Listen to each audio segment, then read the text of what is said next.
Hey, good morning, good afternoon, our distinguished guests, workshop, different parts of the world.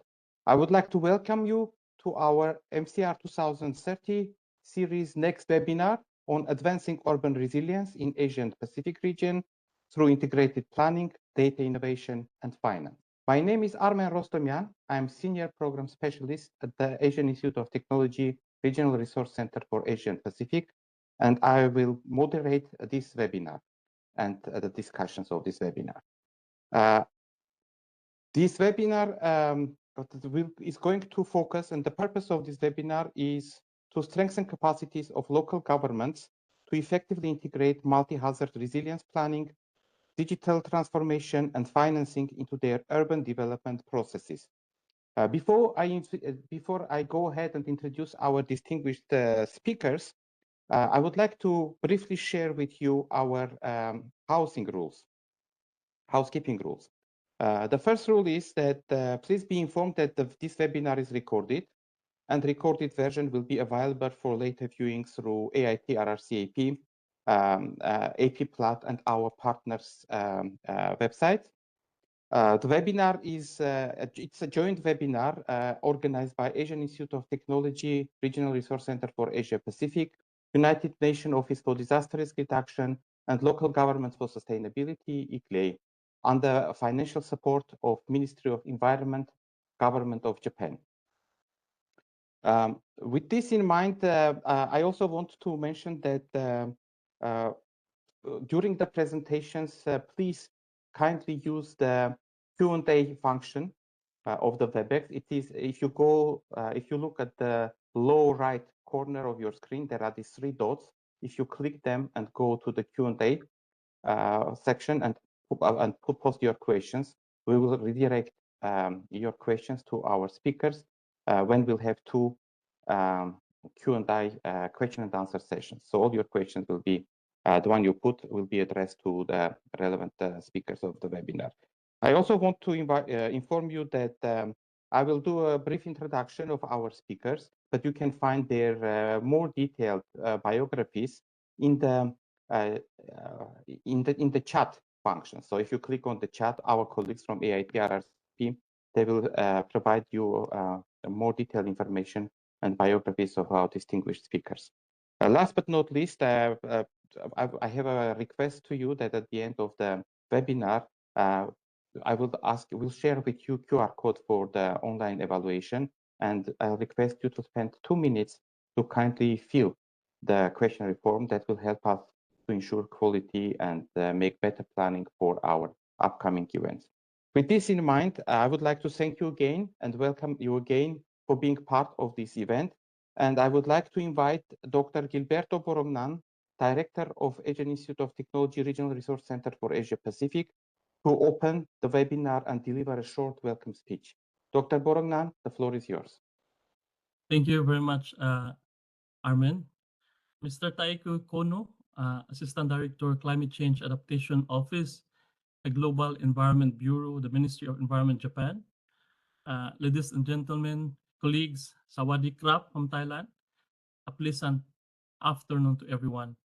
On behalf of the Regional Resource Center for Asia and the Pacific at the Asian Institute of Technology, Thailand, I am pleased to extend a warm welcome to all participants attending this MCR 2030 or Making Cities Resilient 2030 webinar series, Advancing Urban Resilience in Asia and the Pacific through Integrated Planning, Digital Innovation, and Finance. I would like to express a big thank you to our partners at the MCR 2030, UNDRR, ICLEI, and of course our resource speakers here present this afternoon, like the CDP Pitsanulok Municipality in India and Matagub Municipality in the Philippines, and also we have also from Bangladesh, our colleagues, for your invaluable contribution to this webinar. And I would like also to express my gratitude to the Ministry of the Environment, the Government of Japan, for the unwavering cooperation with us in EIT RRCAP, and for the financial support in the conduct of this webinar series. In brief, just let me say something about as a background of what's going on. Across our region, cities are facing increasingly complex and compounding risk. We see floods, we experience extreme heat, storm surges, climate-related health threats that made worse by rapid urbanization, aging infrastructure that we have. We have also environmental degradation as well as persistent inequality. Too often, cities have risk assessments and plans, but lack of institutional capacity, digital systems, and financing pathways to turn those plans into funded and operational projects. So against this backdrop, this webinar is designed to help bridge the planning to implementation gap, which we will focus on three practical bottlenecks that many cities identify. First, fragmented planning systems that do not connect climate, disaster, land use, and infrastructure decisions. Second, underused digital tools such as geospatial analytics, real-time data, among other platforms that can strengthen risk-informed decision-making. And third, limited access to finance, including challenges in preparing bankable resilience projects connecting to climate finance. Over the next 2 hours, we will learn about the MCR 2030 frameworks and tools, as well as also listening alongside with city experiences in integrating resilience into development planning and in packaging investment that can attract perhaps funding. And we will be also showcasing here one example of the adaptation tool, which is the the flood simulation, which is a tool for adaptation planning, which will be showcased using an evidence-based case of one of the city in the Philippines. So currently, these resources are already available in the EP Plat and also in our RRCAP website. So addressing this disaster risk within this context of resilience, we will recognize the vital role of urban planners in understanding the diverse impacts of disasters and also nurturing communities as well as cities' long-term capacity to adapt and cope with uncertain risk. So our aim is for communities or cities for equally prepare for disasters. So we warmly encourage you to participate actively. You can use the Q&A here and connect with fellow cities and partners present here. Resilience is not an abstract concept, as we know. It is a set of decisions that we can improve, investment that we can mobilize, as well as systems that we can strengthen starting now. Thank you again for being with us. I wish you all a very engaging session and look forward to our shared learning for this webinar series. Thank you. Over to you, Armin. Thank you. Thank you very much, Dr. Borongnan, for your warm welcome speech and kindly highlighting the gaps and issues cities and local governments in the region are facing with the local trends that this webinar is going to focus and address. Now, I would like to welcome and invite our Mr. Taiki Kono, Assistant Director of Climate Change Adaptation Office, Global Environmental Bureau of the Ministry of Environment, Government of Japan. Mr. Kono, the floor is yours, please. Thank you, Armin-san, and good afternoon from Tokyo, Japan. It's a pleasure to see so many participants from all over the world, and I'm Taiki Kono from the Ministry of Environment, Japan. Distinguished colleagues, partners, and participants, on behalf of the Ministry of Environment, Japan, it is my great pleasure to welcome you to today's webinar on advancing urban resilience in Asia and the Pacific through integrated planning, digital innovation, and finance. I would like to extend our sincere thanks to our key partners, AITRCP, UNDRR, MCR2030, ICLEI, for organizing this timely and important webinar, and to our cherished participants for making time to join the webinar. Evidently, many cities across Asia and the Pacific are facing increasingly complex and compound climate and disaster risks, underscoring the urgent need to strengthen urban resilience. This is vital to safeguard the disaster-related losses, lives, and livelihoods impacted by the disproportionate disasters experienced by the region. At the core of these challenges is rapid urbanization, which is placing unprecedented stress on urban systems. Resilience is not optional, it is a foundational element of sustainable development. While some progress has been made in strengthening city resilience over recent years, many cities continue to struggle to move from planning to implementation due to fragmented governance, limited use of digital tools, and inadequate access to finance. These challenges are deeply interconnected. Together, they often leave cities trapped in cycles of assessment and planning, while the urgency for tangible action continues to grow. To address these challenges, integration of planning, digital innovation, and finance becomes an urgent need. We have learned that shifting from reactive disaster response to proactive, risk-informed investment is essential. Our shared mission, therefore, is to support cities in moving decisively from diagnosis to financed implementation. The MCR 2030 Resilience Roadmap provides a valuable shared framework. Our collective responsibility as national governments, UN agencies, financial institutions, and technical partners is to provide cities with the tailored support they need to move forward along this way. This webinar will serve as a platform for knowledge exchange to promote and strengthen uptake of integrated urban resilience planning concepts using MCR 2030 tools and pathways, supported by practical examples that demonstrate how cities can strengthen risk assessments and prioritize actions. The webinar will also clarify the fundamentals of resilience financing, focusing on what constitutes a bankable project and how cities can begin linking their priorities to climate finance and partner-supported mechanisms. Investing in resilience today will save lives, reduce potential losses, and secure a more sustainable and inclusive future. Let us identify cities ready to advance and commit to turning plans into action.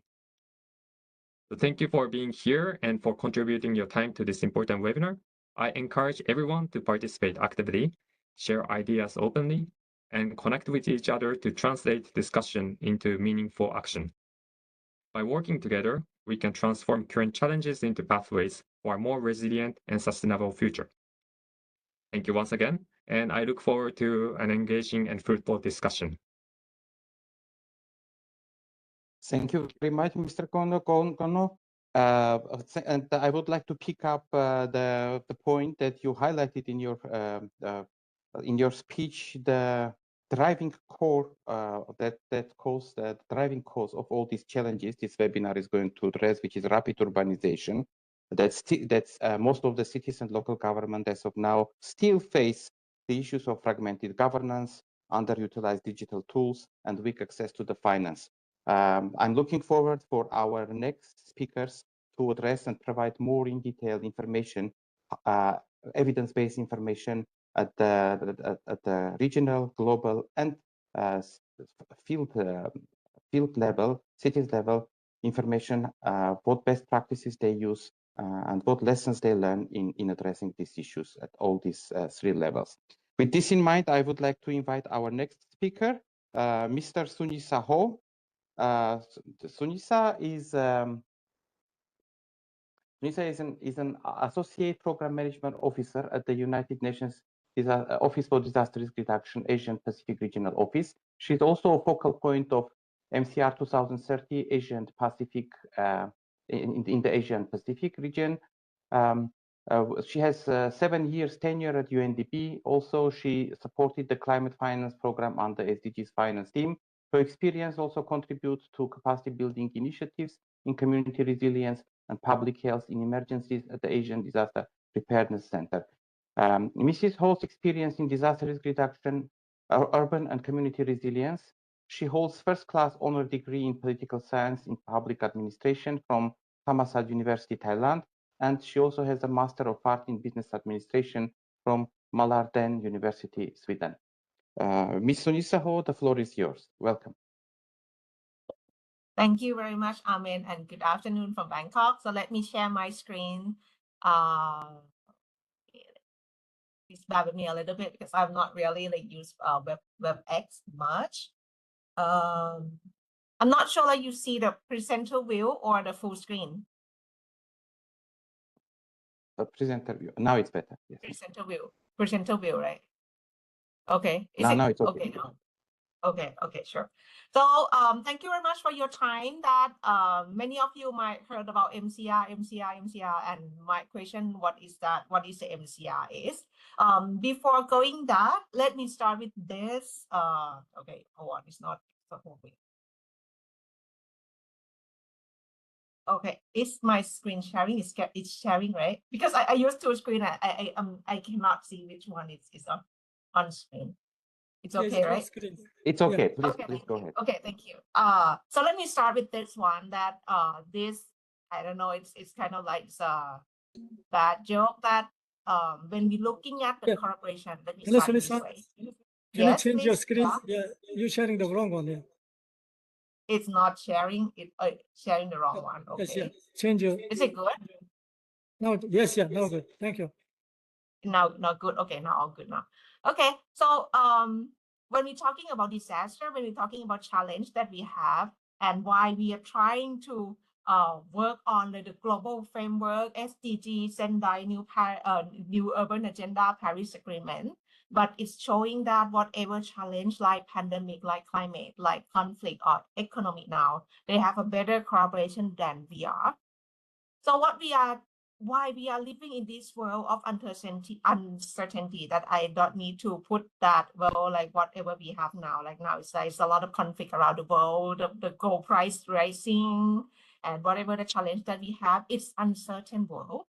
When we're looking at like the DRR concept or disaster risk reduction concept that under the framework like SDG, like Sendai, until now it's more than halfway that it's showing that the city that the country that have a very good disaster response in many countries or even disaster management. But actually when we are in the uncertain world, so whatever that we have like a very good disaster response, yes, it's good, but maybe it's not enough anymore. So now we need to try to find a way to living in this uncertainty world. Risk prevention, is it enough? Disaster management, is it enough? Or maybe like the concept of like the disaster resilience or climate resilience should be like come into like the discussion.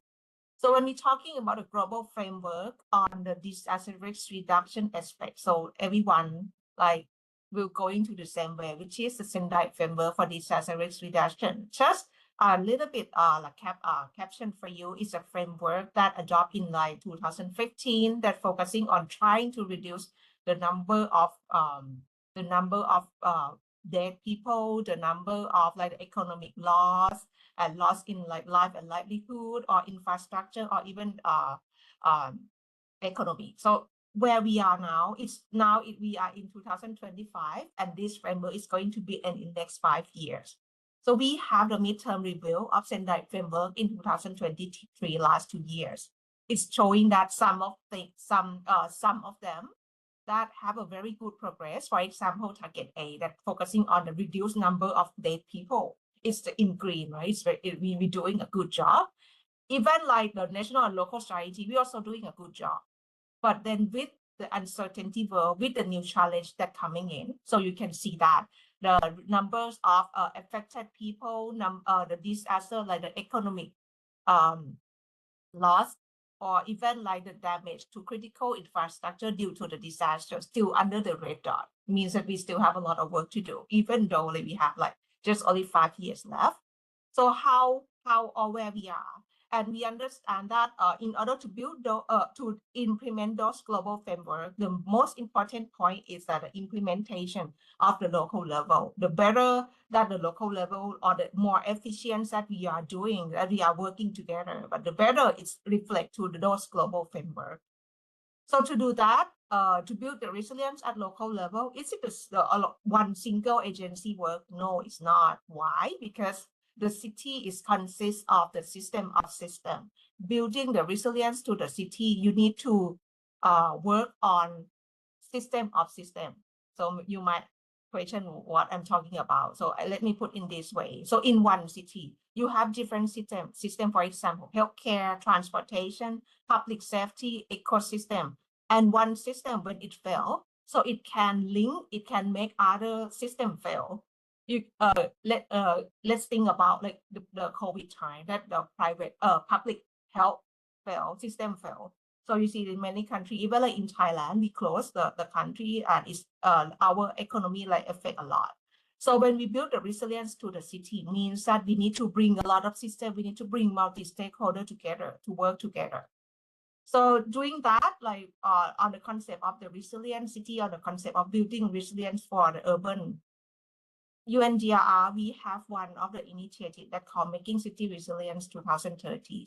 So it started in more than 10 years, but like from 2010 to 2020 is focusing on like on advocacy, raising awareness for the local government to ensure that was risk informed, but then it's not enough. So you need to do something rather than telling, hey, we need to do a dose. So the Making City Resilience is similar to other urban resilience network that we working with the local government, working with the national government, and working with different stakeholders to ensure that the work at the local level, like to helping the local level to understand that where you are and what you should do or what you need to do to build the resilience to your city through the resilience roadmap that we have. Like for example, like city state. Like you see from the right hand side that there was different state of the city, like city state A, like the basic in the beginning stage. City state B means that when you plan better, you can implement better in city state C. And it's not only at the city work, because we are also trying to bringing in different stakeholders, like from national level or even like in the local level within the city. And the most important thing is we try to promote the city to city learning, because it's not like UNDR or any agency that understand the city. Actually, the city understand like yourself like best. So under MCR, we also have a group of the city that we call the Resilience Hub, which are the cities that can be a mentor, like working with other cities. And there are 35 Resilience Hubs around the world from 24 countries. Like each resilience hub, they have a role. For example, like in Incheon, like they have a very good points. They have a very good experience on technology, for example, or Sendai in Japan. They also be resilience hub and willing to share the experience, especially on the recovery from the big disaster, for example, or Makati City here that focusing on like the risk-informed urban governance. So this is like the city to city learning under MCR or webinar today is also part of that.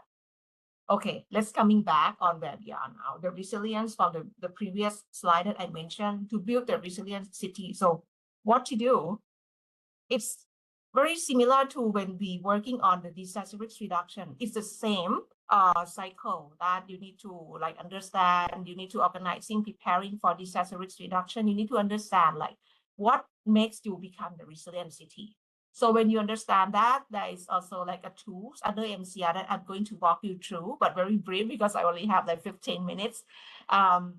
This tool that we call the Disaster Resilience Scorecard for City that will help you understand that, well, based on the guideline here, so where we are, like what priority that we have, or any gap that we should focusing on, or even the good point that we can emphasize. And then once we have the priority, we develop the plan, and then we implement those, and also like monitoring and evaluation. So talking about disaster resilience scorecard for city is a self-assessment tool. So means that very based on like our point of view, right? So when we use this tool, we need to ensure that there is a different stakeholders sitting in, because it will and it will make you like start conversation and discussion with different stakeholders. Like, and the disaster scorecard for city is based on the guideline that called 10 essential for making city resilient. So from here, you see there are 3 groups. Like the first group are focusing on like the governance, the city governance. Like for example, the essential one that as a city, you need to understand that what you should do, or who is working on like the DRR, or who is working on like any activities that can link with the disaster risk reduction, for example, or building the resilience, what, when, who, and how, in case of emergency or in case of disaster happens, or how you should do, and any resource that you need. So this is the governance system, the plan, the policy. And the second one, the essential tool that's focusing on the risks. It's important to understand the past risk, the current risks, and also the future risks that it can helping you, like the more risks you understand, you can see the better picture of your city. And the third one is focusing on the financial capacity for the resilience, means that whatever that you're doing, you need money, right? So it is important, like whatever the project or program that you have, the development program you have, you need to spare some part of focusing on risk assessment. The second group that helping you like move a little bit, like step forward to see the overall picture of your city, like the essential for focusing on the city planning, how well that you have your city plan. The essential part that focusing on like nature-based solutions. Essential sector focusing on like what the other agency that can be part of resilience building to your city, because it's not the city government roles itself.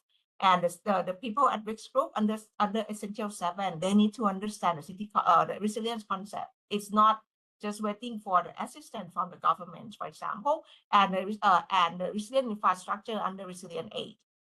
And resilient and Essential 9 is focusing on disaster response, and Essential 10 is focusing on recovery. But when you're looking at this, like it's focusing a lot on the action before the disaster. So it means that the action before is more important than the disaster happened, and then you start working on that. So this is the sample of the questions that asking, like you scoring 0 to 3, and it is actually in the Excel version, and also like the PDF version, to ensure that it's accessible for the person with disability. So it's free of charge, that you can even like Google like MCR2030 scorecard.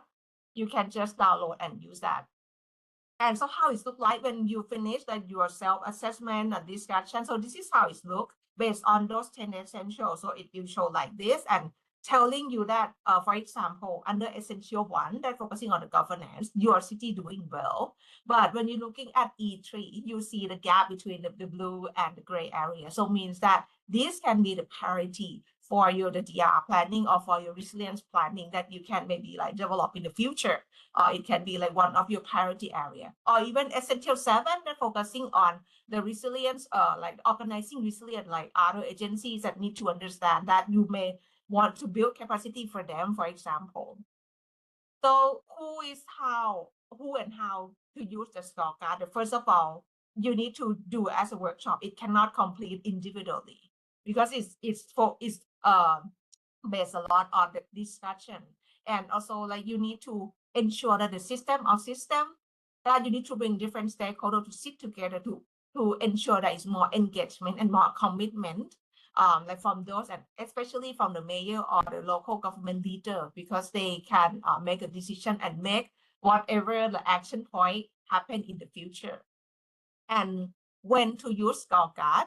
So when to use that, you can use like every 2 or 3 years. You use the first time, it can be used as a baseline data. When you use it again, you can see that how well you are. You can compare yourself in the matter of time scale, but you cannot use the scorecard to compare with other cities, because the city is different. And what is the benefit of the scorecard? As I mentioned, is the baseline measurement, helping like your city, your government, your government official to understand, to raise awareness and understanding on resilience challenge, for example. And last part of my presentation, and we're focusing on the case sample, that where or which country or which city that using this tool. For example, in Mongolia, that they use for the like different city, the whole country that use this scorecard, and they use it in like 2019 to 2022, and then they are going to use it again 2025. That is also helping NEMA to understand that, oh, okay, this is the like the overall picture from the country, that which can be like the priority or the DR is resilience building, or the in Mauritius that they use this, and then they can come up with a strategic priority, like for strategic priority and 76 objective on how to make like the action item possible. Or even when you finish those scorecard, you can also use that like to use as a supporting document, like to develop the bankable project. That will be like the city that after me, like Pisanulok municipality, that they will talk about that, how they can implement like the result from scorecard to make it as a bankable project. Or even in Baguio in the Philippines, that we also working on the inclusion of person with disability in DRR. That is also like based on like the scorecard to ensure that well in the multi-hazard early warning system, the person with disability are part of that. So very important note that I mentioned before, I cannot compare, help the city to capture not only like the negative part, but actually it's also capture what they have done well and use this result to improve your DRR planning. And these two, there's also different thematic area, like it's not only helping you to develop the DRR planning, but also like working on thematic area, for example, in some city, or even like at the national level, the community level, or even like the university. In case that you want to use this tool to teach your student, you can use it. Like different thematic area here, for example, public health system that some city like Makati use during the COVID time to see that how well that they can manage like during the COVID. The food security, the food system, inclusion of person with disability, climate resilience, gender equality, disaster displacement, multi-hazard early warning system, and the new one that the extreme heat scorecard to see that how if your city is aware of this issue. There are two versions that I mentioned before, and this is how the tools look like, and you will hear more from different presenters to see that how they can implement those two, like to make it like a bankable project. Thank you very much, Armen. I'll over like my invisible microphone back to you. Thank you. Thank you very much, Sunisa, for very, very insightful presentation. And I like very much that you go from the global to local level, sharing midterm review of the Sendai framework implementation, and look at all their 7 targets, highlighting that targets B, C, D, they are red and need more attention and more support with implementation, as well as highlighting the important role of making cities resilient 2030 global initiative in supporting implementation of Sendai framework at the local level and cities level. And I also kindly sharing all the tools, 10 essentials, scorecard, and also 3 stages of MCR global initiatives that our cities can use and use in their everyday work. Thank you very much. Dear colleagues, before introducing our next presenter, I see that questions are coming both on chat and Q&A sections. I would like to highly encourage you, they are noted, but I would like to request you all, please use these 3 dots when you click on this. It's a 3-dot pull function. Kindly post your questions there that we can address them to our speakers. Just also to remind you that we'll have 2 question and answer sessions after every 3 and 2 presentations. So please post your questions and we'll address your questions to our speakers in due time at the Q&A session. With this in mind, let me introduce our next speaker. It's a pleasure to invite Sri Gauri Shanti M. Yes, please. Yeah. Hi. Yeah, Hello. and just to say that Sri Gauri Shanti M is a senior planner at Andhra Pradesh Capital Region Development Authority. She has PhD research scholar at IIT Roorkee on urban flood resilience. She has over 15 years of experience in field of urban and infrastructure planning, involved in capital city master planning process, preparation of smart integrated infrastructure master plan. The infrastructure sectors include this plan and roads, water, wastewater, storm, solid waste management, power, gas, ICT, and safety and security disaster management. She's also worked with as administrative staff of College of India as a senior research associate, where her core responsibilities were managing research and consultancy projects under national mission, such as UN, GNURM, and also organized the training programs workshops. More detailed information about the credentials and the biography of distinguished Ms. Sri Gauri Shanti M will be posted in the chat and Q&A session. part for your information. Now let's give our warm welcome to Ms. Sri Gauri Shanti M. The floor is yours, please. Yes, thank you, Arman, for such a nice introduction. And also, I also would like to thank all the organizers, UNM, Italy, and Ministry of Environment of Japan, RRC, and MCR. So I'll just start my presentation. Yes, please.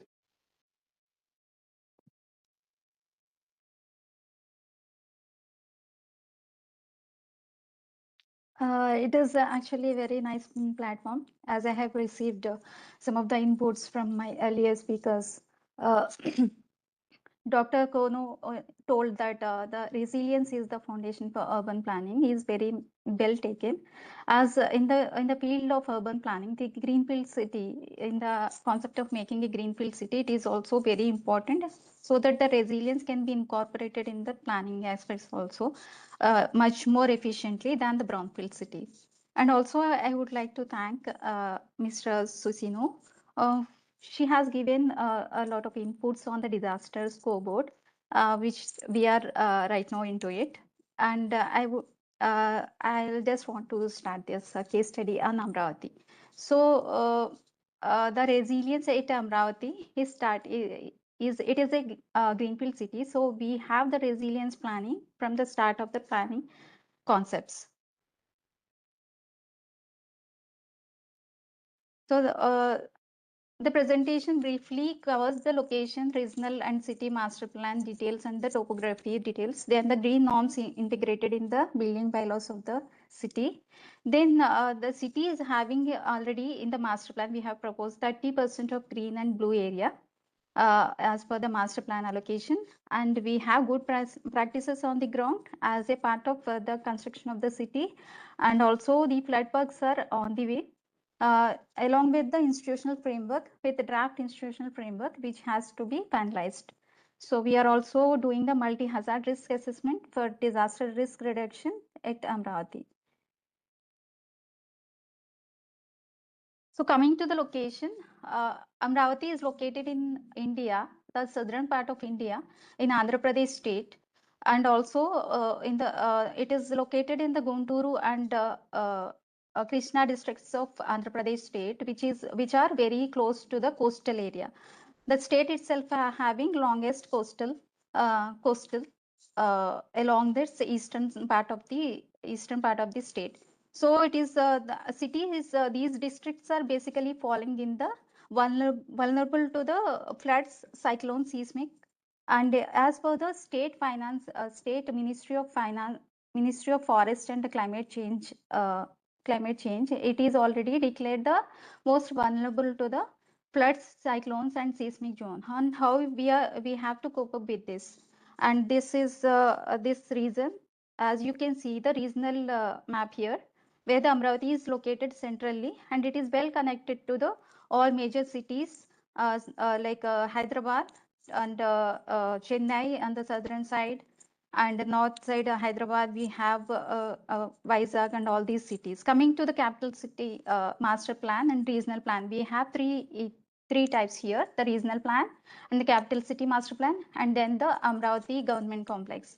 So in the APCRDA region, it is covering around 8,600 square kilometers, and projected population would be around 11.6 million.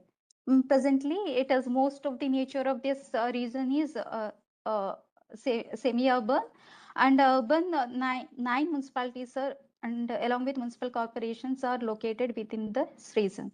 So Amravati is located nearest to the Vijayawada city, and it is coming downstream of the Krishna River. So it got initiated during 2014 under APCRD Act of notification of government of Andhra Pradesh through MAUD.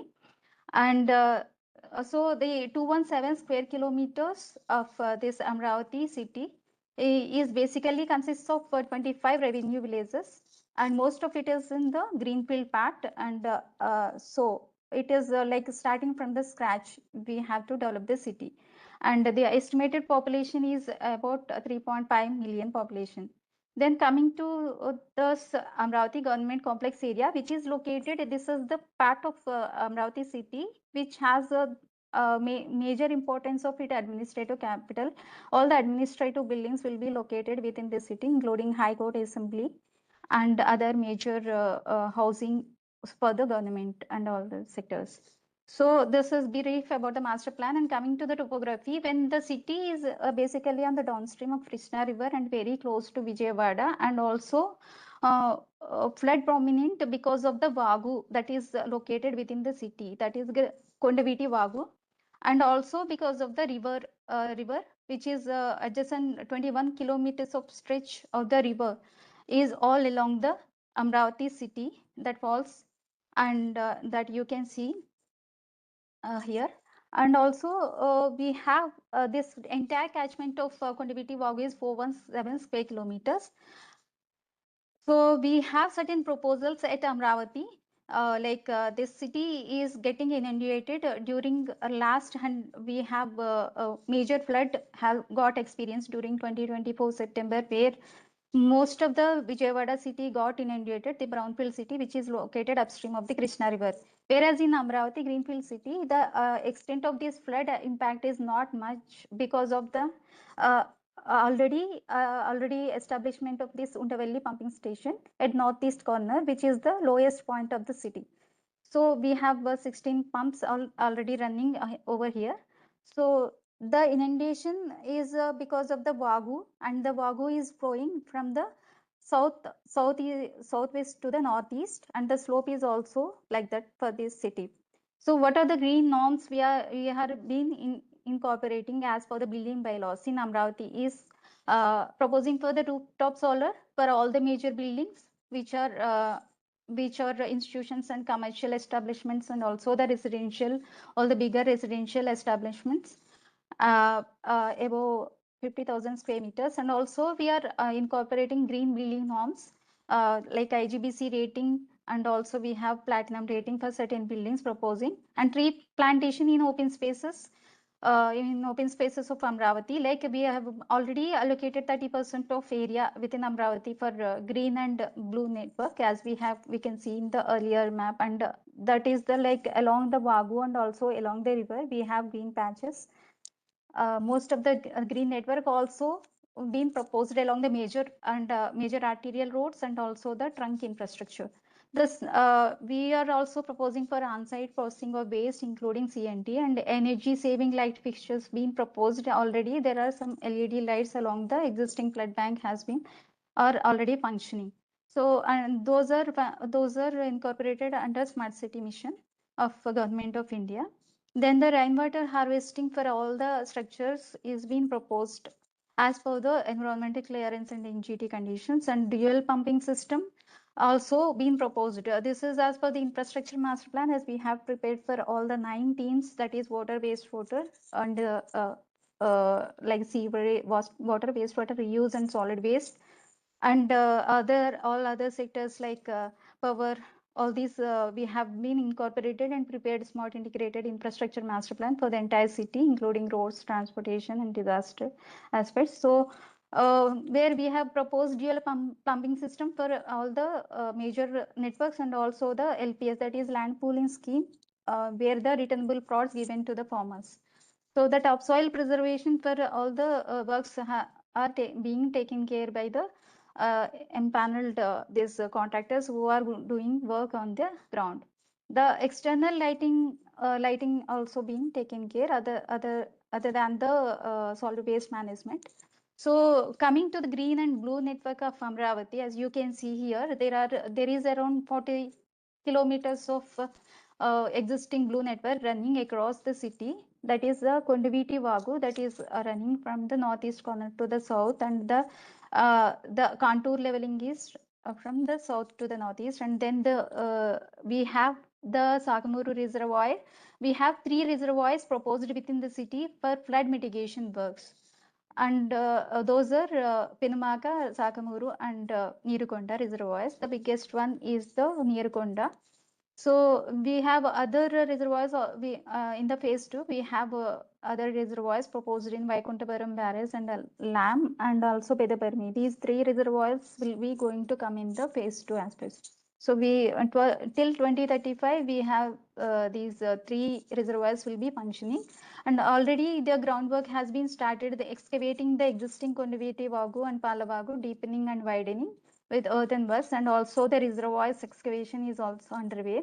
So here, if you see that most of the importance has been given for the percolation of the water into the ground through giving emphasis to the parks and neighborhoods along with the green network, that is P1, P2, P3, and the protected zone. So around 30% of the area is coming under this green and blue infrastructure, as you can see here. So this is the ground practices we are doing. It is under construction of the phase 1 works, and it is well progressing on the ground with along with the environmental monitoring conditions, like we have air quality monitoring centers in the certain areas, and also river quality also being maintained at the Krishna Undavelli pumping station, that is located northeast corner of the city, and around 6 parameters has been considered, considering the BOD and quality of the temperature and also turbidity levels total. So all these are within the permissible limits, except this turbidity, which is total dissolved solids also little high. The other parameters are coming within the norms of the Pollution Control Board of Andhra Pradesh, and we have these water sprinkling aspects also being done at the site for the dust control measures, and also the workers are being trained for the environment, for the works of the safety of the works, and also and for their safety, and also for the construction works to take skill improvement. So when you are going through the flood works here, as I have already told, these are the works are going on the ground. So the pumping station here is located in northeast corner, and there is already excavating this Penumaka reservoir, which is located in this Penumaka village at the major near to the major arterial road of the city, and also we have the Nirikonda reservoir, which is also being done. So there are the canal works also is underway. So right now the we are checking on this permissibility level of percolation of the water into the ground for 1 year, and after that all these vagus and also the reservoirs will be lined with the suitable proposals with gabions. Right now the gabions has been arranged along the Sakamuru reservoir, which is the smallest one, located for 50 acres of land. It is already being completed. Most of the part of this is completed. So the brief institutional framework has been right now functioning, and also some suggestions for Amravati. Like during the recent floods happened, the district, like the disaster here is the state subject, and the city is playing the active role by consulting all the stakeholders, line departments, along with the irrigation and district civil supplies and project director of water and wastewater, and also the all planning and development promotion departments of CRDA, chief engineers and regional fire officers, and local political representatives and the NGOs, self-help groups, all will be involved. And there is a information flow from these departments to coordinate on the slide along with the flood rescue operations. So coming to the Amravati, how we are planning, we have already completed with the climate action plan for Amravati with the support of ICLI team, and they have come up with some important indicators, like there is a chance of increasing temperature in next 30 years due to the increased construction activity. It is also already experiencing because of the construction activity already began. So after completion, as there is a permissible area going to be minimized. So how to reduce this? We have this green and blue concept, and also the decreasing the like increasing the permissibility of the water, and also the green, giving more emphasis to the green aspects with continuous monitoring on the temperature. So it is also been noted that there is an increase in the precipitation levels over the years in certain areas, and all the low-lying areas in Amravati, that is existing villages, are going to be affected. So these along with the flood mitigation works, there are also other proposals like including the phase 2 works need to be completed for that. And also we are in the process of completion of disaster risk reduction and management plan. The consultants are on board right now. So here we are proposing certain, as already mentioned by Ms. Susana and Mr. Kono, we are following certain guidelines and would be interested to get more into details in the future form. Thank you very much. Thank you very much for a very good introduction and sharing your practical experience on how you use MCR 2030 tools and the methodologies to strengthen Amarati city in Andhra Pradesh region of India resilience, and also how you nicely incorporated the green norms with bylaws as a part of this approach. Thank you very much, and I see there are many questions are coming under Q&A section. I would encourage our participants to put more questions, and after the next presentation, we'll have our question and answer session where your questions will be addressed by our key speakers. With this in mind, I would like to invite our next presenter, Mr. Pichit Kapol, who is the Director of the Sanitary Engineering Division, Engineering Department, Pitsanulok Municipality in Thailand. Mr. Pichit Kapol is a senior urban development and engineering professional with over 3 decades of experience in civil engineering, urban planning, and local government administration in Thailand. He holds a bachelor degree in civil engineering and a master degree in public administration. He has led and contributed to major urban planning initiatives, including the development of comprehensive plan and infrastructure projects. With this in mind, I would like to invite Mr. Pichit Kapol and give the floor to him. You are welcome. Greetings, everyone. My name is Kim Chanok Surwatmontri from the Public Relations Division. First, I would like to introduce the executive from Pitsanulok Municipality for the presentation, our approach to advancing a resilient city under MCR 2030. Mr. Rungkiat Watanakunchai, Deputy Mayor of Pitsanulok Municipality. And the presentation team, Mr. Pichit Kapol, Director of the Sanitary Engineering Division. Joining with Dr. Orawan Sirisawat Apishayakun from the Department of Communication Arts, Naresuan University, and Ms. Nishapha Ampian, Smart City Officer. We are now ready to begin the presentation. I would like to invite Mr. Pichit to proceed, and I will translate the words to English. Please go ahead.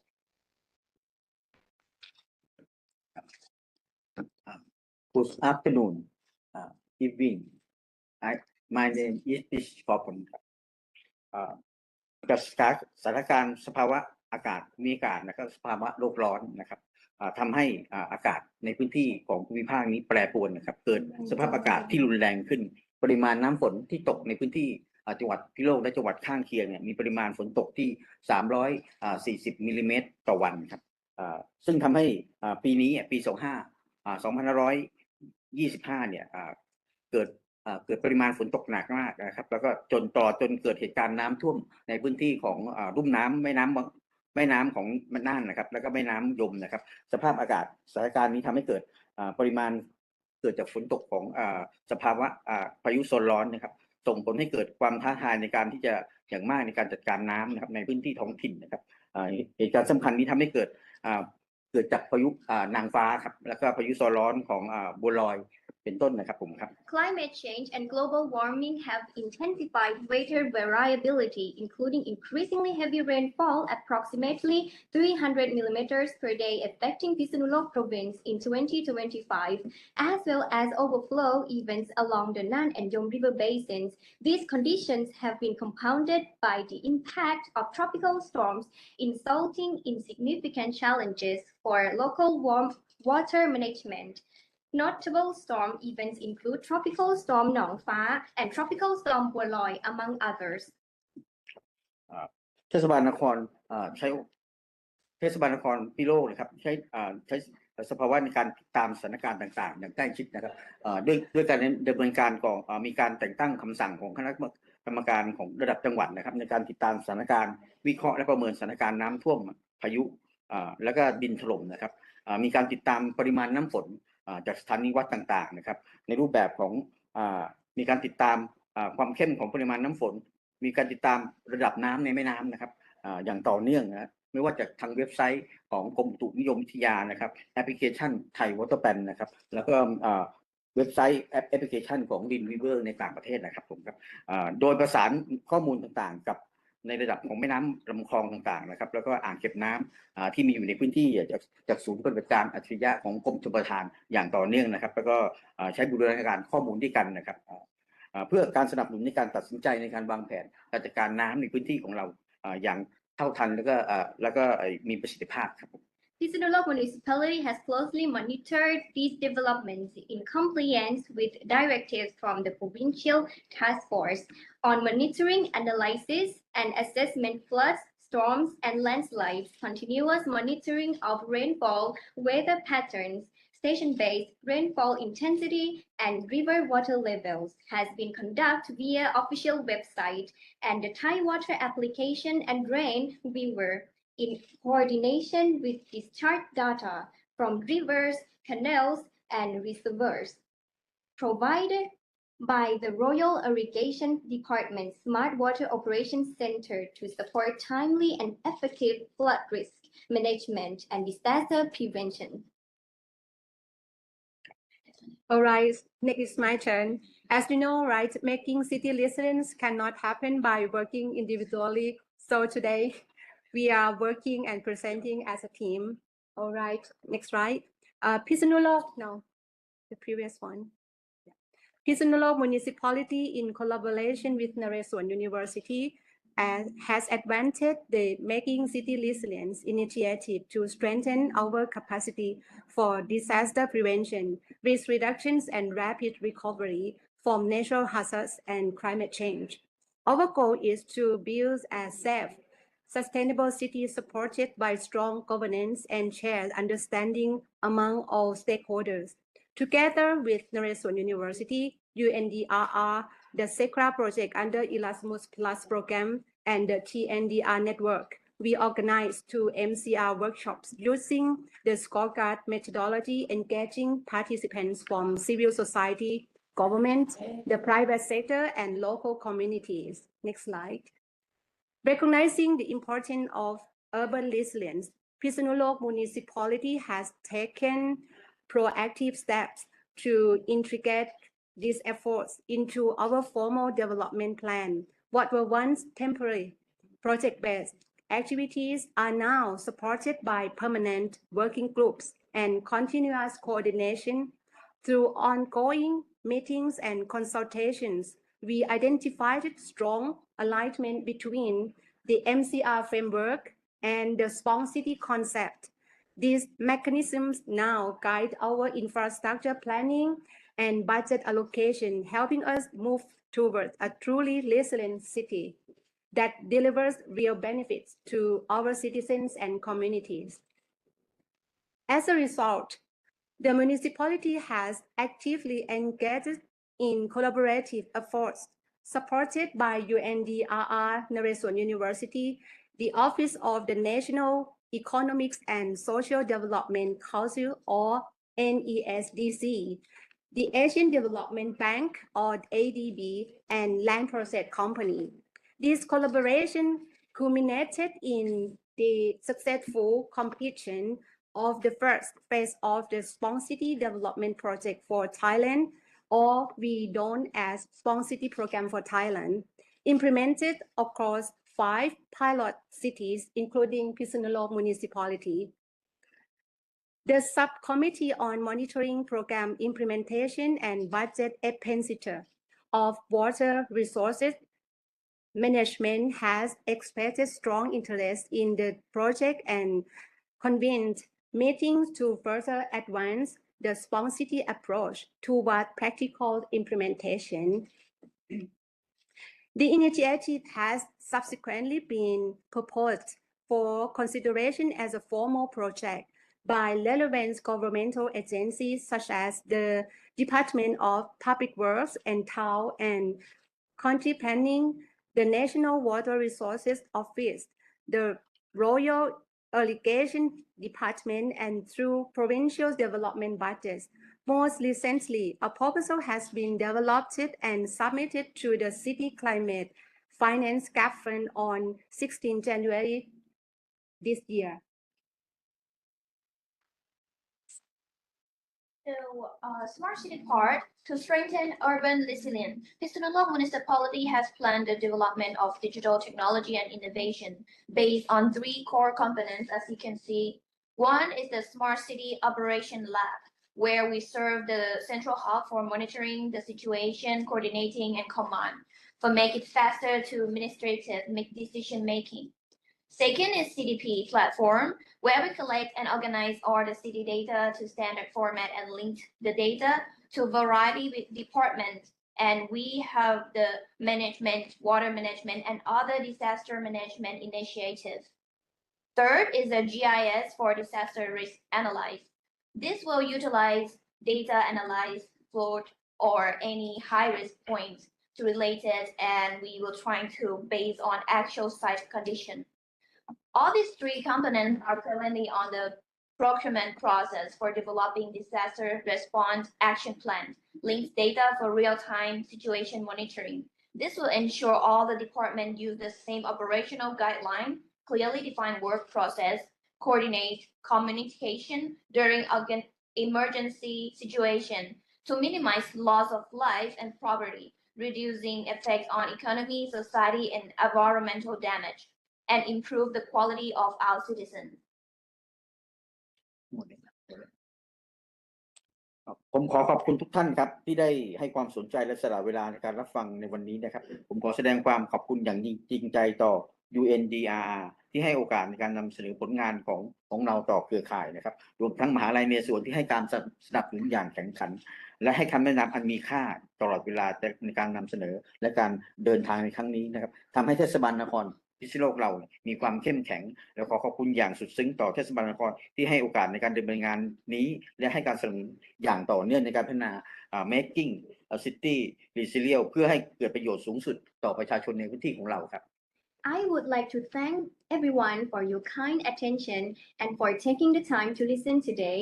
I would also like to express my sincere appreciation to UNDRR for providing the opportunity to present our work to the network, as well as to Naresuan University for your strong support and valuable guidance throughout this presentation and the journey of making the Phitsanulok municipality resilient. My heartfelt thanks also go to my home situations, Phitsanulok municipality, for the opportunity to carry out its work and for its continued support in advancing the Making Cities Resilient initiative so that it may truly benefit our city and the people we serve. Thank you once again.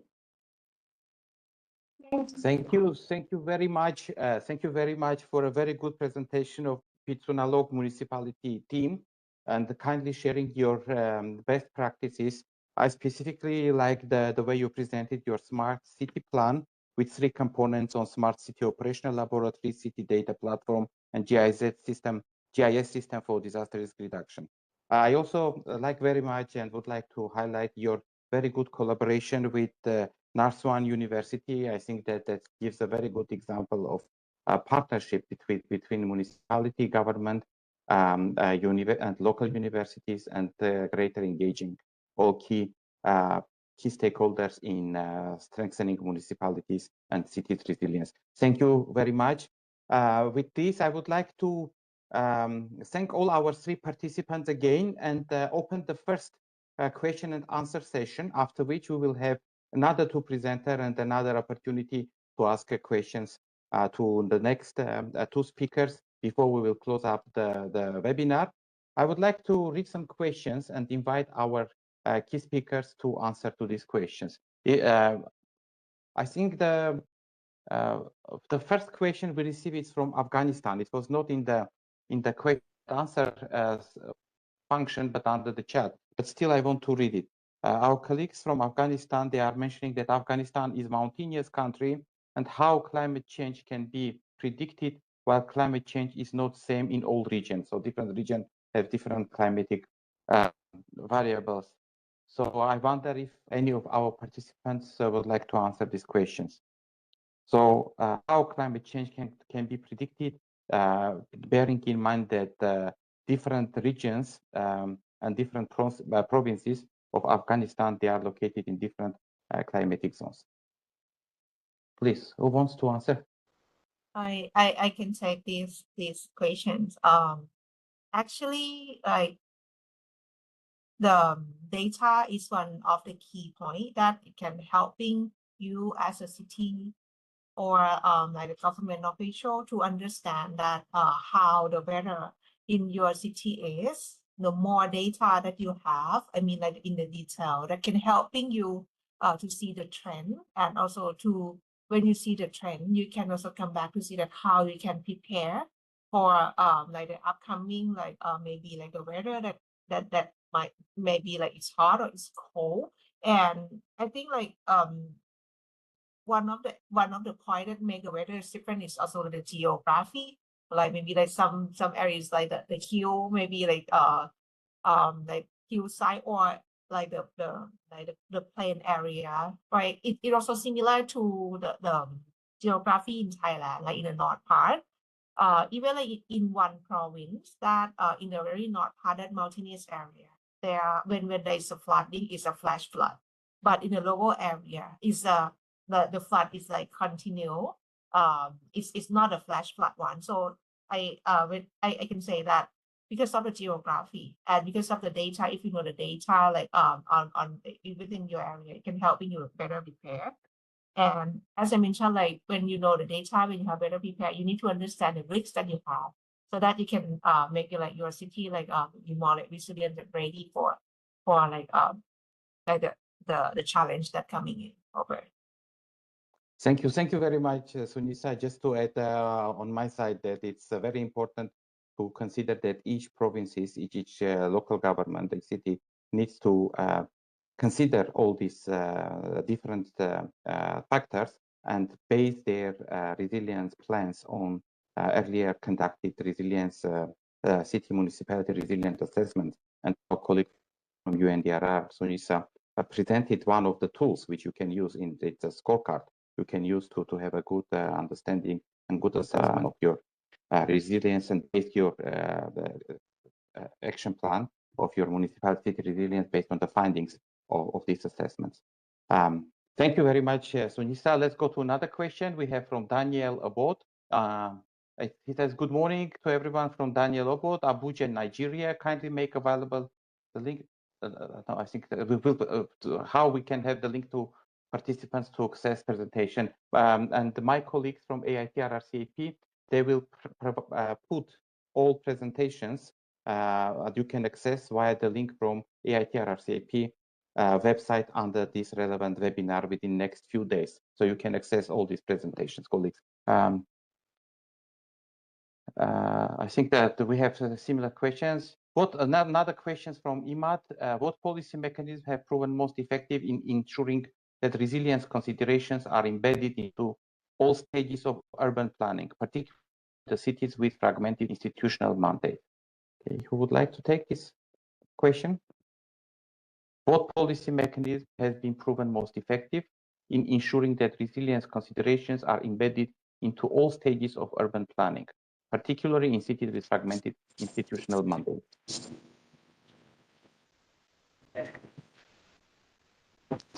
I can Yes, take that. Please. I may take part of it. So, so what stages we had to take resilience measures? for incorporating in master planning process. Like we have incorporated in terms of the land use allocation, and also the importance was given to the existing environment while giving emphasis to the economic development of the cities. Like as let us say in Amravati, we have 19 cities considering the importance of the city in industrial sector, economy, justice, and also the education knowledge hub. Then we have media, sports, all these have been considered. In this also, we have the incorporation in terms of the building bylaws that are being incorporated as per the state government, government of AP, like Municipal Administration and the Urban Development Department gazette notification has given for this building bylaws 2017 with government of AP, and it says like the minimum and maximum built up area and how the structures has to become up for the resilience aspects in terms of the reuse water and all the things in relevant to the energy saving, and also the energy saving, and also the management of floods aspects. So we are still in the process of getting improved on the ground, along with the nature-based solutions that are being incorporated recently for the stormwater management of Spawn City concept. So we have other organizations along with to improve on ground. Amravati Development Corporation. Thank you. I hope I have given some part of it. Like, please, Ms. Susono, please carry on. Yeah, No, thank you. Yeah, we have, okay, please, please. No, yeah, it's okay. I don't want that. Thank you. Sorry. Okay, next question, and I'll take one more question and we'll go ahead with other presentations, and we'll have, I mentioned another session, we will answer to your questions. Please continue posting them on the question and answer section. The next question is, what low-cost, high-trust strategies we can do for our towns to build resilience, and how we can turn limited budget into a catalyst for participatory planning to create actionable low-cost resilience plans that will improve safety and livelihood.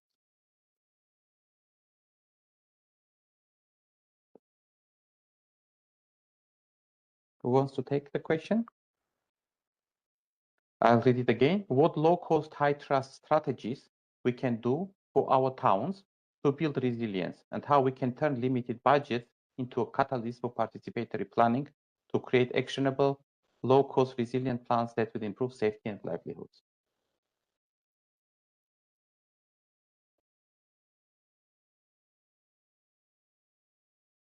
Okay, who wants to take the question? I can give it a shot. I have not Yeah. spoken yet, but if nobody wants to, then I can try. So usually for city plans, when we are making resilience plans, we identify a range of activities, range of actions that can be taken. Typically, these are sectoral actions. So for water supply, for solid waste, what can be done within the cities. And in these actions, some of them would be infrastructural, which might be higher cost. But some of them are managerial, policy level interventions, more on the practice, behavioral change, and more based on community engagement processes. These are typically lower cost, and these are generally low-hanging fruits.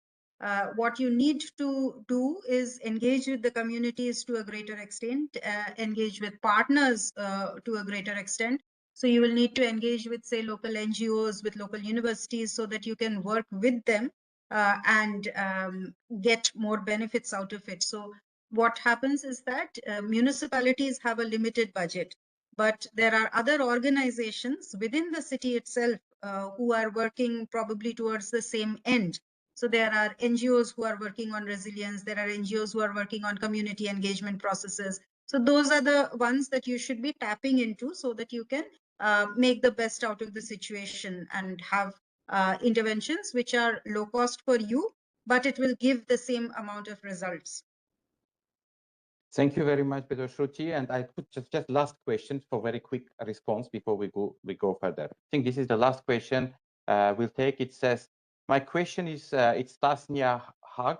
My question is, what other tools we can incorporate besides GIS to strengthen city resilience? So if anyone would like to provide a quick response and advice, please. What other tools cities and municipalities can use, can incorporate and use for strengthening their cities and municipalities resilience? Actually, it's also depend on what is the goal of your city. For example, that for Phitsanulok municipalities, they use the MCR tools to ensure, like on the social side, like like the multi-stakeholder involvement. And then they also use like another tools that under like the small city project. So what they did is they used the social science. They also use the engineering and architecture together. And then now they incorporate and apply, I think like they submitted the EOI to the City Climate Gap Fund for for the future bankable project. So this can be one of the sample on the other tools that they incorporate together.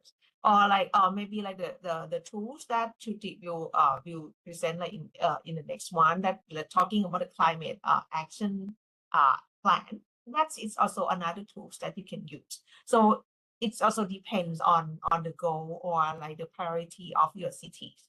And there are so many tools like that you can use, like from, as like Shruti mentioned, like from the NGO that you can tapping in, or the universities. That can also be another source of agencies that you can also like working with, because they have a lot of resources, they have a lot of tools, and they also like, especially the local university, they have understand of like the city challenge and the city context. Over. Thank you very much, Sunisa. If I may kindly ask you to share with colleagues under the chat the link that they can access MCR 2030 tools. You kindly mentioned. I think that would be very useful. I think not everyone knows it, but it would be very helpful for this. With this in mind, let's go to our next speaker. I would like to invite our good colleague, Vedashruti Suthukan, who is Associate Director, ICLEI Local Government for Sustainability, South Asia. Vedashruti is an Associate Director with ICLEI South Asia with more than 22 years of experience in field of environmental and project management on environmental justice, gender and social inclusion, public participation in decision-making, sustainable development and climate resilience. Vedashruti is leading ICLEI South Asia Sustainability Management Team, leading international and national projects on climate resilience, disaster risk reduction, environmental management system, water and sanitation, and solid waste management. She has experience and expertise in gender responsive planning for urban climate resilience and social inclusion approaches for local bodies, including preparing training materials for climate resilience and disaster risk reduction, planning, delivery of capacity building workshops for local governments and community engagement. I would like you to welcome Vedashruti again, and the floor is yours, please. Thank you, Armin.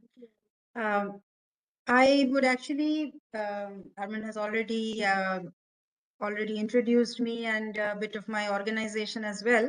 What I would want to do is actually explain a little bit about what Sunisa and others have been talking about. So, one of the things which was mentioned earlier is that we need to collaborate with each other if we are wanting to make our cities resilient. And ICLEI is such an organization who works with cities and helps them to become more resilient.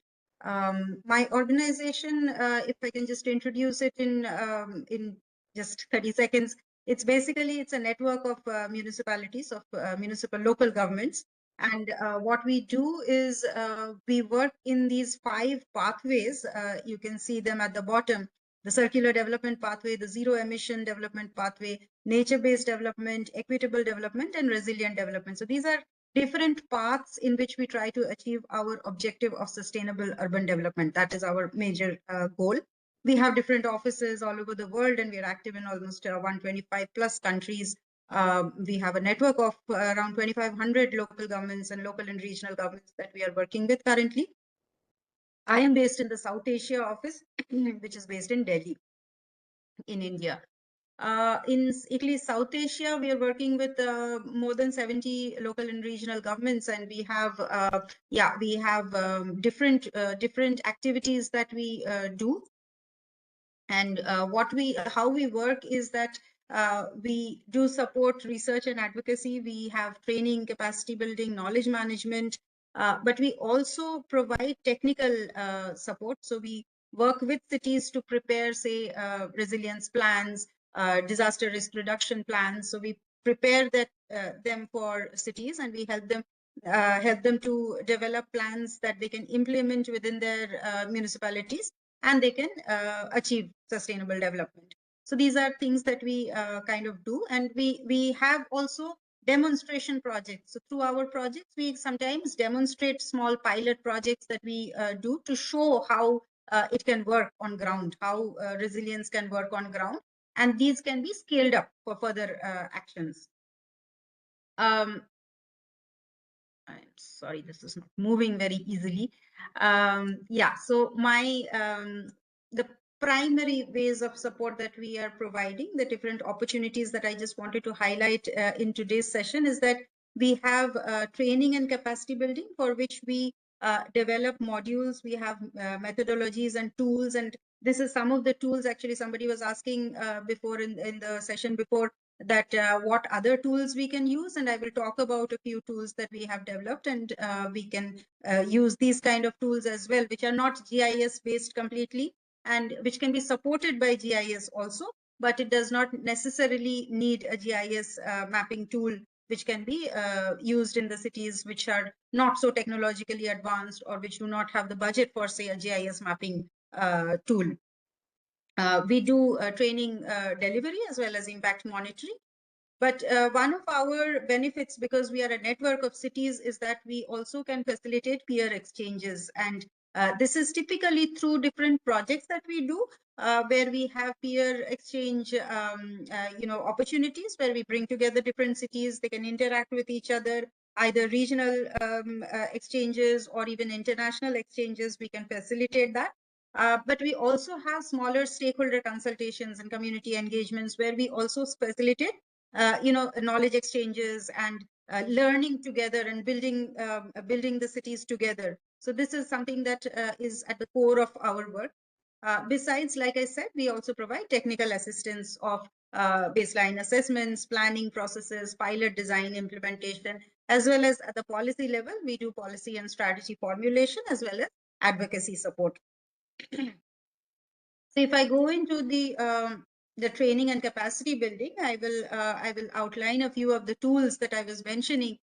What we can provide is that so these are a list of a few tools, and I can share the presentation. These are hyperlinked, and you can go through the tools if you feel like it, and you can see how we are using these tools to help cities develop their resilience strategies, develop their adaptation plans, and train other local governments to utilize these kind of tools. We have the ICLI ASERN toolkit, which is primarily focused on climate adaptation planning. We have the climate resilient cities methodology, which is a mixture of climate mitigation and climate adaptation planning, which looks at the city as a whole, and it is a very holistic tool that we have developed. All these tools are very focused on municipalities and local governments, and we can and you can use them without a lot of external assistance as well. You might need to have some kind of experts for doing, say, the climate projections, etc., which maybe the municipalities cannot do. But there are secondary studies already available. So typically we would use those secondary studies to inform our work in the cities, and we can have planning done accordingly. We also have heat resilience toolkits. So these are specifically focused towards helping cities develop, say, a heat action plan. We have already helped cities in Bangladesh and in India to prepare these kind of action plans, heat action plans, and guidelines for how cities can manage heat. We also have the gender in climate planning training pack, which essentially looks at gender and social inclusion and how we can incorporate that into our city planning processes. And we also have some sectoral methodologies and tools that we use. So we have the IUWM, which is the Integrated Urban Water Management Toolkit. We have some tools for municipal solid waste management. These are the things which are much more sectoral, but even these sectoral tools can help to improve your resilience at the city level. And so we can support the municipalities to do these things. I'm sorry, it doesn't seem to move very smoothly, the WebEx. In any case, so this is one of the tools that I wanted to elaborate on. This is the Climate Resilient Cities tool, and this is a 3x3 process that we use.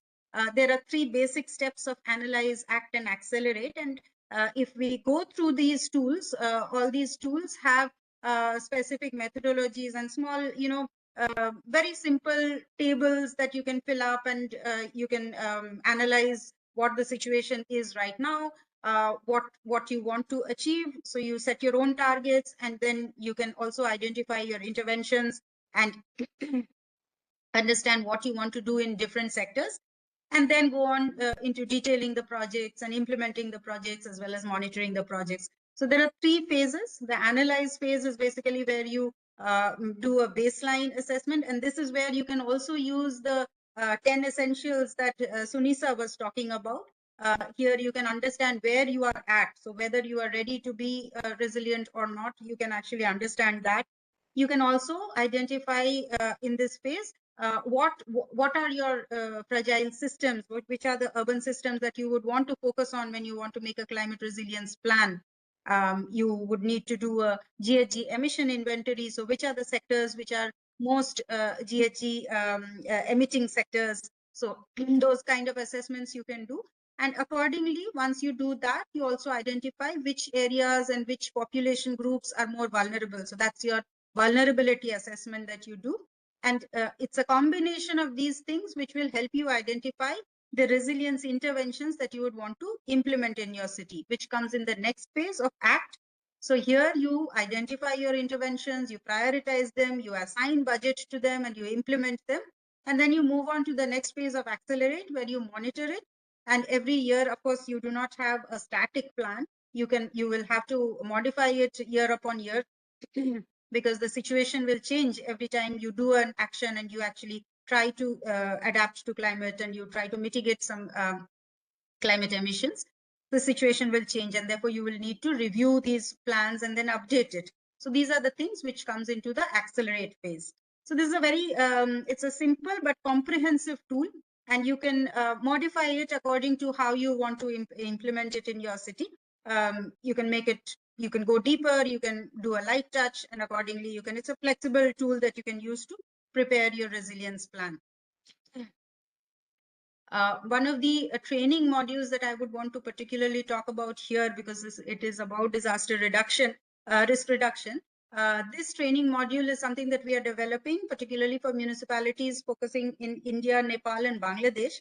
And we are wanting to, we have prepared modules for these for this training module, which is actually introducing cities to what is disaster resilience, how they can have an institutional structure in place, what are the baseline situation assessments that they need to do when they are wanting to do a disaster risk reduction plan, how do they go about the pre-disaster, during disaster, post-disaster planning.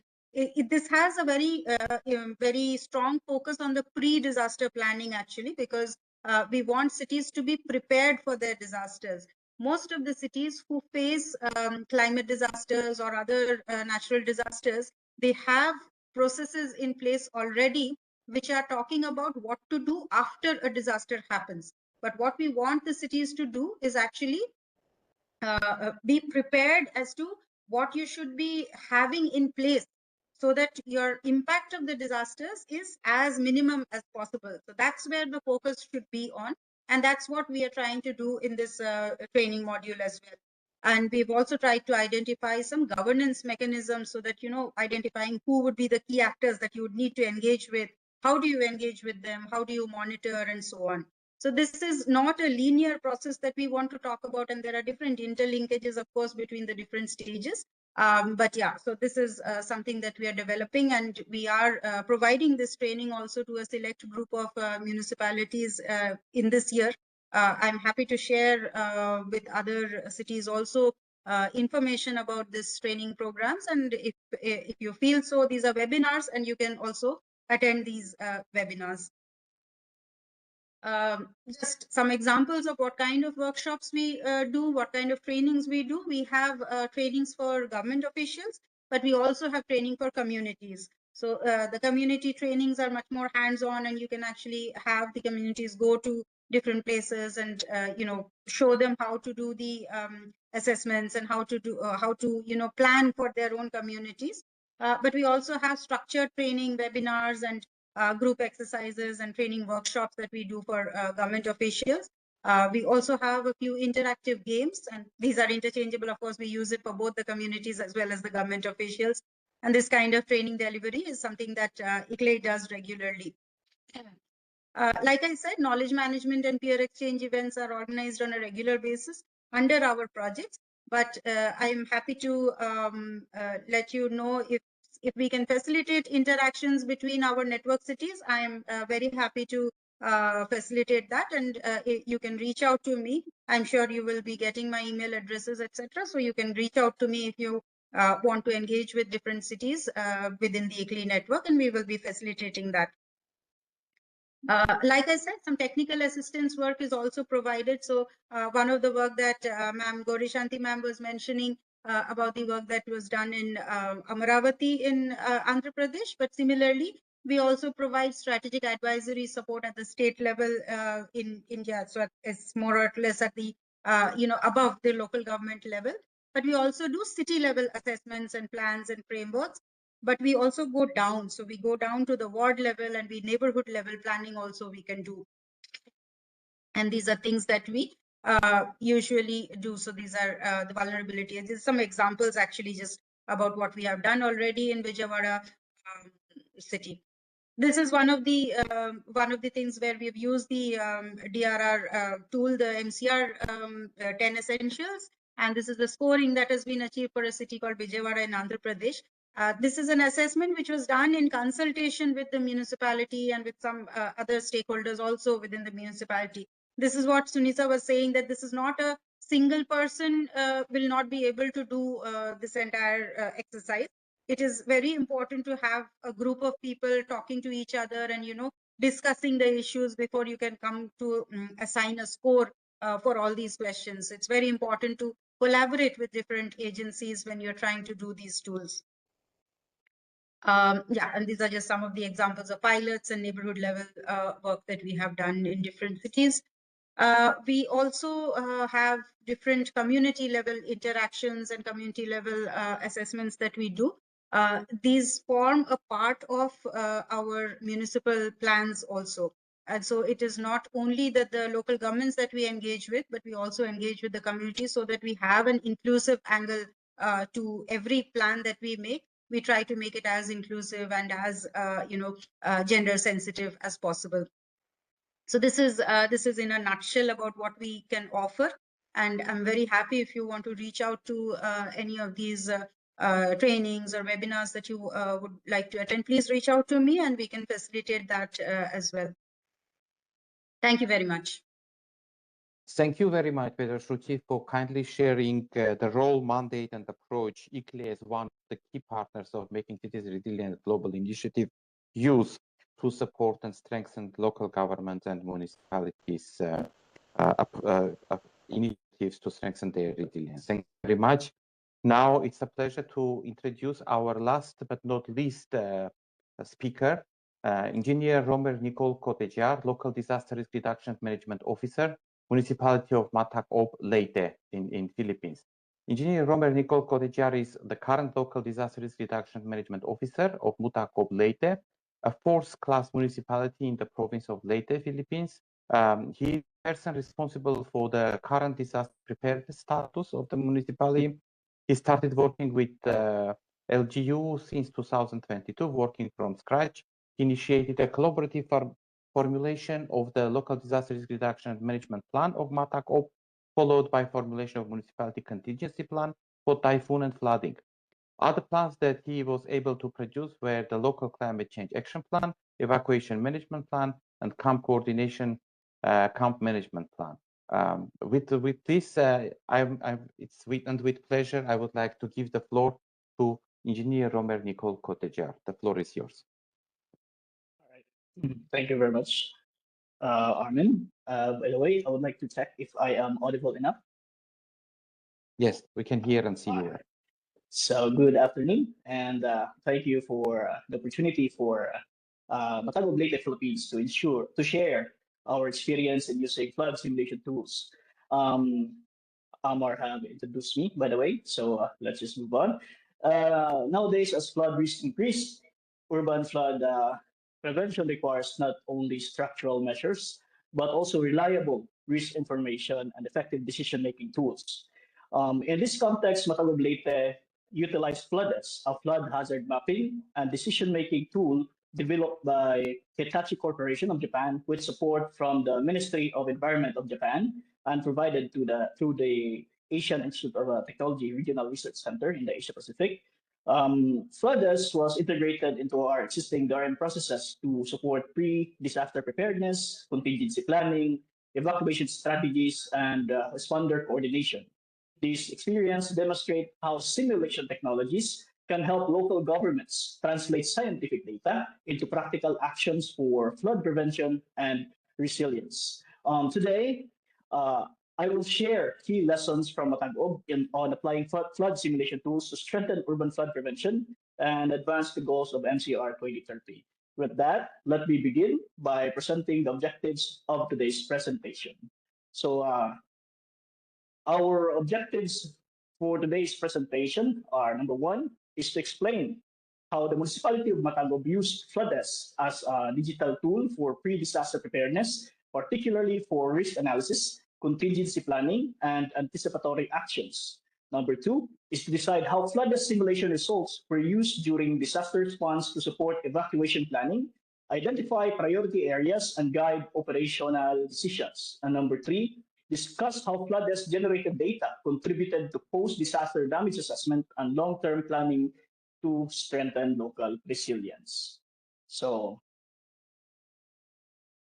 in Matagog, FloodS is primarily used as part of our pre-disaster preparedness activities. We conduct FloodS simulation based on rainfall advisories issued by PAG-ASA, the National Weather Agency in the Philippines, to better anticipate potential flood scenarios. In this particular example that I'm going to show you, let me just fast forward this. Okay. In this particular example, we aim to assess the possible impacts of a heavy rainfall warning, specifically a red rainfall warning, which indicates rainfall exceeding 30 millimeters per hour over a period of 2 to 4 hours. Because Matagog is downstream of upland municipalities, we also consider rainfall events occurring outside our territorial boundary that may affect us. To simulate this scenario, we applied the rainfall input over Villaba Leyte, our adjacent upland municipality, using 50 millimeters per hour of rain. Rainfall intensity sustained over 3 hours. The simulation allowed us to examine whether such an event could trigger flooding in specific areas in Matagog, identify the likely time frame of flooding, and estimate potential flood depths. So the results of the simulation are then used to support decision-making, particularly in determining whether to issue early warnings or preemptive evacuation advisories for communities that may be affected. Through this approach, FloodS helps us translate weather forecasts into actionable information that strengthens anticipatory actions and reduces flood-related risk in our community. In addition to that, we also use PAG-ASA advisories. We also use data. Other than PAG-ASA advisories, we also use data from other weather monitoring platforms, such as windy.com, to complement our pre-disaster risk assessment. One example of this application was during Typhoon Opong, or internationally known as Bualoy. Several days before the expected landfall, we utilized rainfall and forecast data from Windy to generate flood simulation results. The initial outputs indicated that Matagog would likely experience minimal flooding with possible overflow limited to existing spillways. Based on these results, we issued advisories to the affected barangays, particularly informing them that access to certain roads and crossings might be temporarily restricted on the expected day of the landfall. What proved most valuable about FloodS is the ability to support adaptive decision making. On the day of the typhoon that we expected to make landfall, updated rainfall forecast showed a significant increase in projected rainfall reaching around 124 millimeters per hour, as you can see on the image. Using this updated information, let me just.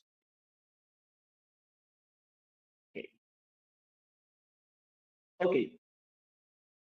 Using this updated information, we uploaded a CSV file. The data from Windy, we converted it into a CSV file containing hourly rainfall data into flooders, and immediately conducted another simulation based on latest forecast. In conducting the simulation, we also accounted for existing embankments within the municipality by utilizing the embankment feature of FloodS. This allowed us to more accurately reflect on the ground conditions and assess how current flood control structures would influence water flow and inundation patterns under extreme rainfall. The updated simulation results indicated a substantially higher flood risk, which directly guided our decisions to implement forced evacuations ahead of severe flooding. Subsequent photos and field reports received by our office later confirmed that the actual flood conditions closely match the simulation outputs shown here, reinforcing the value of FloodS in translating real-time weather data and local infrastructure data into timely life-saving decisions. Another advantage of FloodS is its flexibility in data use. Simulation results can be downloaded and imported into other applications, such as Google Earth, allowing us to integrate boundary maps and filter rainfall and flood depth data for response prioritization, as you can see on the screen. We can also overlay existing hazard maps. In this case, the simulation output were consistent with our established flood hazard maps, as shown. We also overlay household level data. These data enable us easier identification and prioritization of household with vulnerable members, such as senior citizens, children, or persons with disabilities. And lastly, during Typhoon Opong, by the way, using the updated simulation results, as you can see, at 4:46 p.m., it shows here that the flood inundation at this particular area is possibly increasing. So what we did is at around 4:11 p.m., we conducted preemptive evacuation at these areas. And also, since I think it is the nature of Filipinos to not listen to timely advisories, so our operations continued until 11:25. But by then, our safety officer halted our operations as he received reports that our major roads have started to be flooded. And based on simulation results, it is showing that the flooding would increase over the next few hours. And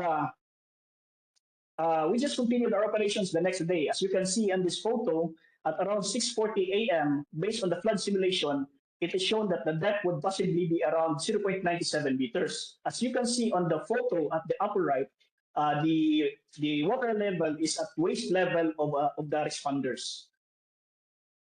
And lastly, we also utilize FloodS for post-disaster assessment and learning. Following recent typhoon in Matagog, a newly constructed flood control structure was reported to have been damaged. A rapid damage assessment and needs analysis was immediately conducted, and initial findings reflected the community's observation that the damaged section allowed floodwaters to pass through, relieving pressure on the opposite side of the river and potentially preventing severe inundation.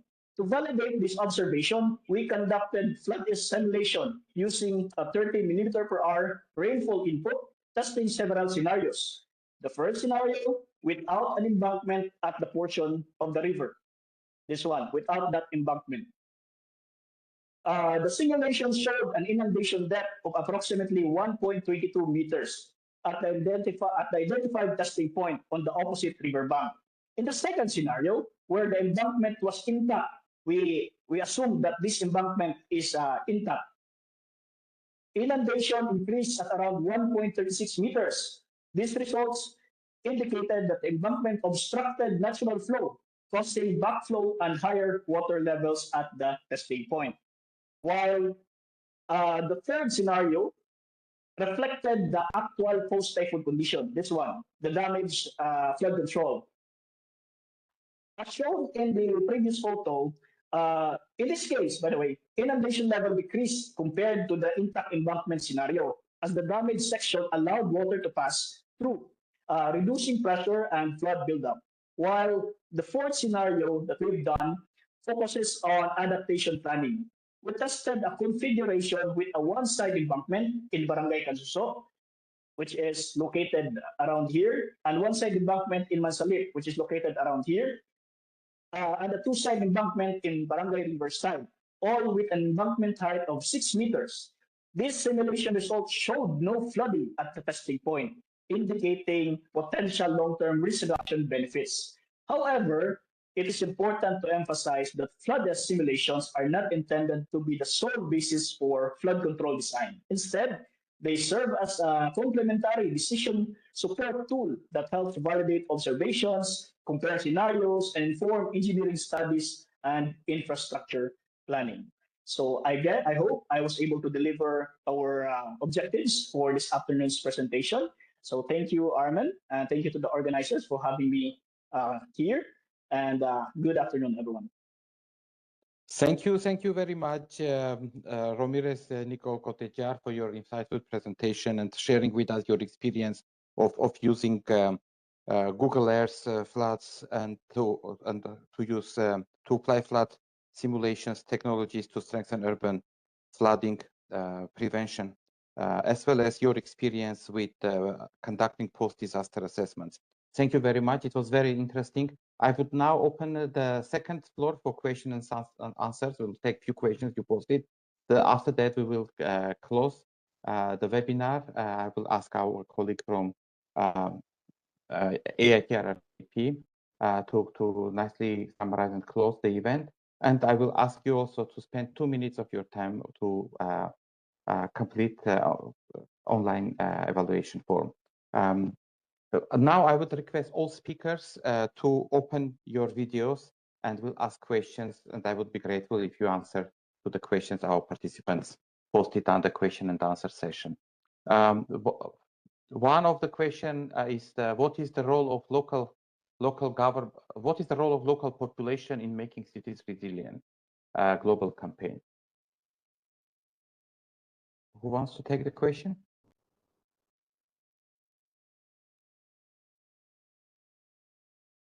Maybe Shruti, if you want to take this. I think Sunisa, go ahead. She is having a Okay, so for the MCR for making cities resilient, the local populations, you would involve them in consultative processes. I've responded to a similar question just below in this line of questions. So you can go through that. Typically, when we do resilience planning, we have consultations not only with different organizations, but also with the communities themselves. So we go out to the communities, have like focus group discussions with a small group of people. All this information then feeds into what we know about what the risks are in those communities, what do they need, what kind of support do they require. All of that then helps to identify what is it that you want to do. So what are the interventions that you would want to take so that you can reduce their risks. And based on that, then you have your action plans and then you allocate budget and so on. These kind of things will happen accordingly. So even after you identify the interventions, typically you would go back to the communities, tell them that, these are the interventions that we are identifying, vet it with them, ratify it with them, and then actually go and put it into the plan so that it can be, so that the plan can be more robust and inclusive, and then you would want to also talk to them because then they might have, local solutions, which are sometimes not really apparent to experts who are doing the work. People, typically experts would be coming into the city from other places.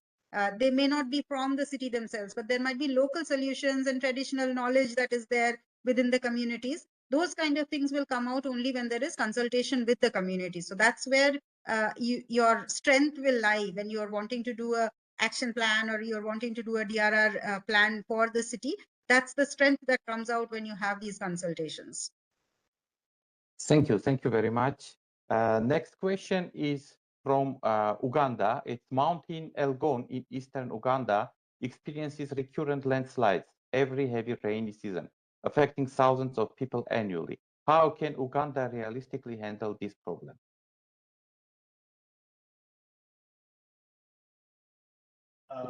Please. I might have some solution to that. Well, as mentioned earlier, in order to achieve resilience, we have to look at it into four classifications. First, we need to have ecological resilience, wherein part of it are nature-based solutions. Since your problem is landslide or really reduced landslides, I think it is proper for you to incorporate in your plans on how to mitigate flood first, how to reduce runoff in order to mitigate flood, and maybe you have to incorporate in your plans like planting trees or any other nature-based solution, wetlands maybe, or any strategies that you can come off just to reduce the runoff and just to stabilize the soil in order to prevent more severe landslides. And also, it would be helpful if we prioritize also the land use. So maybe if we can remove the people from the hazard itself, then our problem will be solved. So I think that's my sentiment, but I think my other colleague has better or more sentiment about that. Thank you. Thank you very much. I see there is another question directly related to you. It says, showing the flood dashboard simulation, is it free or paid application or program? If you kindly advise. Thank you. As of now, according to the AAT, the one that gave me access to this, it is for free as of now. But I think the service would end in the next 2 years. But don't worry, because I think DU Vista, which is a more advanced flood simulation tool, is available. It is developed by Hitachi with the support of the Ministry of Environment Japan. This is Japan technology, so I believe this is really reliable, and I think we are going to hear from them pretty soon about this DU Vista software.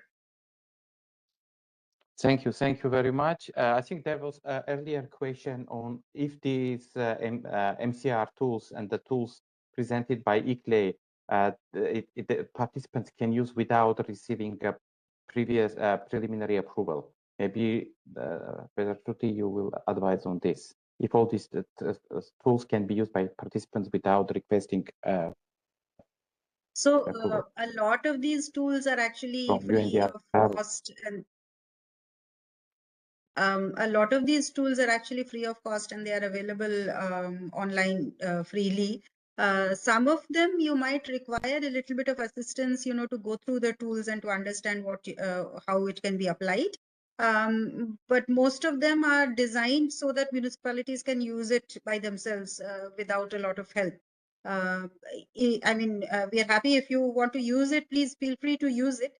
But we would be very happy if you inform us also once you use it and how it is useful or how not it is useful.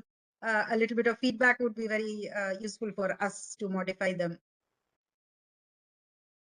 Thank you very much. And let's take one more question. It's from John Nardana. How do you transfer risks when cities are in flood risk? How do you protect interest of low-income households, and how will you protect their interests? Just to repeat, how do you transfer risks when cities are in flood risk? How do you how to do your project interest for low-income household, and how you will protect their interest? Yes, please. Armin, I have already responded to that online. I have written out the answer. Okay, you provided it, yes? Yes. Okay. If I may add, please. Maybe insurance would transfer the risk directly to you.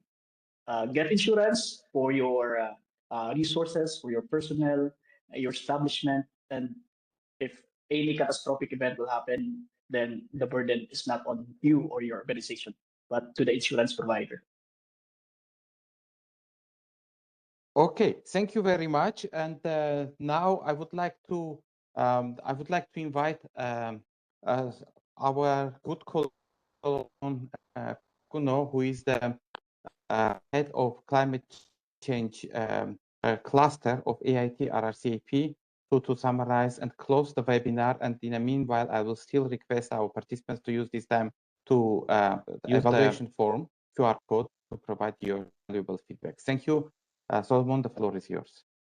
Yes, thank you very much, Armin. Fantastic webinar. In fact, I will not summarize. I think a lot has been said, and we are a bit behind time. But just briefly, I would like to note that I think to Mr. Anisur and also colleagues who will be interested to use the Flat S, you can directly email us, and we will provide you accounts for you to have a feel of the Flat S. And just before I move on, there is a webinar that is projected on the screen. This is coming off on February 12th next month. And this webinar is specifically focused on leveraging adaptation tools for enhanced climate resilience. And in this webinar, we'll be looking more detail into Flat S, GeoVista, ClimateCast, and other tools that can support cities and local level resilience, as well as climate adaptation. But on that note, I would like to re-echo that please register for this webinar. We'll also send you emails on this webinar on February 12th. You have more in-depth knowledge and information on how to use the Flat S and also GeoVista, which is more advanced than the Flat S. But quickly, I see a lot of enthusiasm. I see a lot of engagement and requests for PPTs and tools, which we'll be compiling and sharing. We'll share this with you. Once again, it is imperative that we strengthen resilience because it is not an option, and it's fundamental to our very survival as human beings. At AIT RRCAP, this is what we do to provide intermediation spaces for sharing knowledge, facilitating collaboration, and also sharing tools that are necessary for uptake and also to support resilience. Okay, quickly, I would just like to take this opportunity on behalf of the Asian Institute of Technology, Regional Resource Center for Asia and Pacific, and our partners to express our sincere appreciation to the Ministry of Environment, Japan, for your continued commitment and support for advancing adaptation and resilience initiatives such as this and many more. I would also want to thank our partners, MCR2030, ICLEI, UNDRA, and all our resource speakers from UNDRA, from Andhra Pradesh Capital Region Development Authority, and also from ICLEI, as well as from Pisanuluk Municipality and from Matagop, the last speaker. We thank you so much for supporting this webinar and also sharing your best practices and cases at local level and also solutions as well. So with this, I would like to encourage you to scan this and also give us your feedback so that we can enhance and also improve the webinar for the coming sessions ahead. So with this, I would like to thank you all, especially our participants, for giving us your time, which invaluably contributed to the success of this webinar. So thank you all very much, and I look forward to seeing you on February 12th for the Adaptation Tools webinar. Have a great week ahead, and bye-bye.